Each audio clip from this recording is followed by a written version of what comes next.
Hey guys, Bud Rednauer with New Haven Church. Look, I gotta say, blessed are you if you saw the word tithe in the title and are still watching this anyway. Now, I admit I've talked about some of this before, so this might be a bit of a review for you, but either way, I think it's gonna be a good reminder. And I know that most people don't care much for the subject of tithing, but I hope this quick look will help you understand the subject a little bit more. So let's not waste any more time, and let's get started. Number 1. 3 reasons we tithe. Tithing is an exercise of your faith. You see, tithing is a primary way of showing that God comes first in our lives, and it's the most practical way of displaying faith in God to provide for us. So it's kind of like this. We got our paycheck, right? Taxes are coming out, rent is due, bills are paid, and then we tithe 10% on what's left, right? Not really, no. So if you make $10, how much is the tithe? 10%, $1, right? But which dollar? The first one. Are we giving the IRS the first 10% or do we give it to God? What about our bills? Do we give our bills our first fruits or do we give them to God? So stay with me here for a sec. Why did God command Abraham to give him Isaac, his firstborn? Why couldn't God just be happy with his 9th son or his 10th son?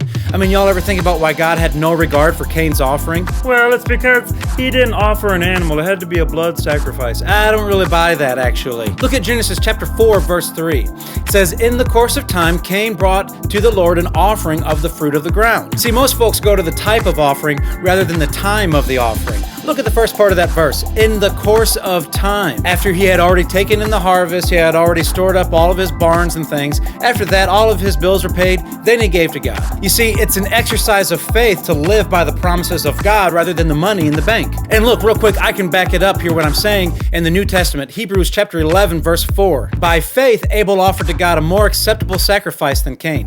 Not by blood or by an animal, by faith. It will always require an exercise of faith to give God the first 10%, trusting that he can do more with the remaining 90 than you could ever do with the full 100. And number 2, another reason why we tithe is because it's not optional. God has commanded our tithe. Psalm 24, verse 1, "The earth is the Lord's and the fullness thereof, the world and those who dwell therein." Look, all of this is God's anyway, so it'd probably be best to realize this when it comes to your money, that we don't have ownership of our money, but rather stewardship. So if the tithe is God's, regardless of whether or not you or I return it back to him, then we are actually robbing God if we don't tithe. What? Yeah, I know this is scary, but I don't want to scare you. I just want to show you this as quickly as I can. Malachi chapter 3, verse 8. "Will man rob God? Yet you are robbing me. But you say, how have we robbed you? And your tithes and contributions." So look, guys, we are obeying God when we tithe. And then number 3, a third reason why we tithe is because God has already set the example for us to follow. Now remember Cain and Abel from a second ago? We saw that the first fruits or the firstborn was required to show faith in our giving. Now God doesn't ask us to do anything that he hasn't already done, and usually on a level that we can't imagine. Well, who was God's firstborn that he gave? So am I saying that God actually gave in faith? Well, listen to Romans 5, verse 8. God shows his love for us, and that while we were still sinners, Christ died for us. Did you catch that?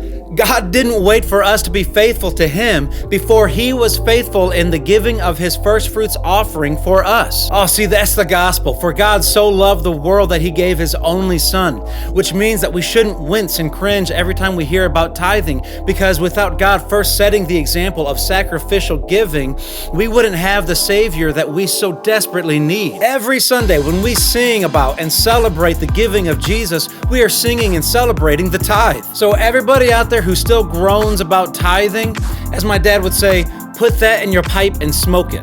For more information, you can reach us at newhavenbc.com, facebook.com/newhavenbc, and for more videos like this or our Sunday sermons or online services, check us out on YouTube.